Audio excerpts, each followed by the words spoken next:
Yo, welcome to Tech Dredge. Today I've got with me the Thermaltake Extreme Speed card reader. This generic card reader costs $5.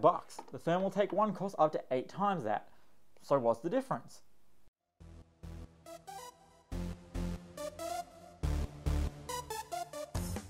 For starters, the Thermaltake actually comes with packaging. A nice box with a picture of the card reader on it, not much else to say about it really. Open it up and inside you have the card reader itself, some warranty information, an illustrated installation guide, and mounting screws. So the first thing that alerts you to the fact that the Thermaltake is the superior product is the heavy metal construction. This generic card reader is made of terrible cheap plastic, but aesthetically they're generally pretty similar to look at, with the Thermaltake being about an inch longer. What also separates them is how efficiently they use the real estate on the front panel.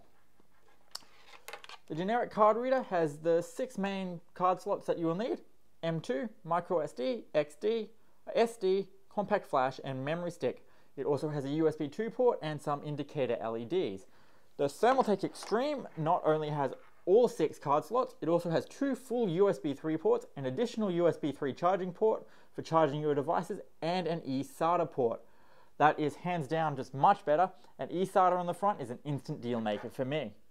The generic card reader is USB 2 only. I was going to run a bunch of benchmark scenarios proving that with a fast enough memory card, the USB 3 on the Thermaltake is superior, but the USB 2 reader couldn't even perform some relatively basic benchmarks that I had in mind, so that idea didn't turn out at all. In a straight write performance benchmark, however, there was not even competition. Copying 12 gigabytes of photos from a SanDisk Extreme Pro SD card to a SanDisk X210 SSD, the generic card reader was a full 7 minutes slower than the Thermaltake device. The Thermaltake came close to the maximum rated speed of the card, with an average copy speed of 65.5 megabytes per second, where the USB 2 option pulled less than 20. So this is gone, it's garbage. One other advantage to USB 3 is the higher bandwidth means you can read and write from multiple cards simultaneously. So if you need to copy data from card to card or offload data from multiple cards at once, USB 3 is really the only way to go. There are cheaper USB 3 card readers on the market, but they aren't as well constructed and they miss certain unique features such as the USB charging port and an eSATA connection. One other thing to note is that the bottom row of card slots are mounted upside down, so that when you put your compact flash in, the custom label is facing up as opposed to the company logo, which is nice if you label all of your cards. The Thermaltake Extreme Speed card reader, it's a bit of an effort to plug in. There are connectors everywhere. You have a SATA connector for the eSATA port, a Molex power cable, which I'm assuming is for the charging port, and a USB 19 pin connector. Now, since most motherboards up until Z97 did not have 2 USB 3 connectors on the motherboard, the card reader also includes a USB 3 Type A cable that has to be plugged in the back of your PC, so if you have a closed case, it may be difficult to route. What I would have liked to see here is the inclusion of various adapters.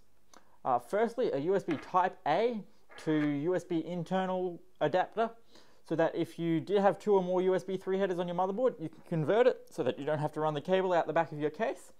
I would have also liked to see a USB 3 to USB 2 internal adapter, since realistically the front panel USB ports on your case will be taking up a USB 3 header on your motherboard, so you may want to either slow down the front ports on your case to USB 2 speeds or do that on the card reader instead if you don't need the extra bandwidth. And finally, a USB Type A extension cable. On a huge case, this won't reach out the back, and so you will need to extend it. Include these 3 cables, and I think the card reader will then be adaptable for nearly anyone's usage scenario. Though aside from maybe having some issues plugging it in, this is, in my opinion, the best card reader you can buy today. It's a little more expensive than some USB 3 card readers, so whether you need the useful inclusions of a USB charging port and an eSATA port, that's up to you. The only competition at this price point is the NZXT Media Hub, which is actually a 5¼ inch bay device, so it's physically much larger than the Thermaltake, but it has less ports and costs more money, at least here in Australia at this point in time. The NZXT also only has USB 2 going to the memory cards, so its write speeds will be pathetic, but it does have 2 USB connectors, so you should be able to access multiple cards simultaneously on it. And that's the end of that. As far as I'm concerned, there's no better card reader. And this is going in my personal workstation, so long as you have no problems plugging it in, It looks good, is built solidly, works fast, has more ports than any of its competition. It isn't outrageously expensive, even if it's, a bit pricier than other options, so good job Thermaltake. Thank you for watching Tech Dredge. I will see you next time. Have a good one.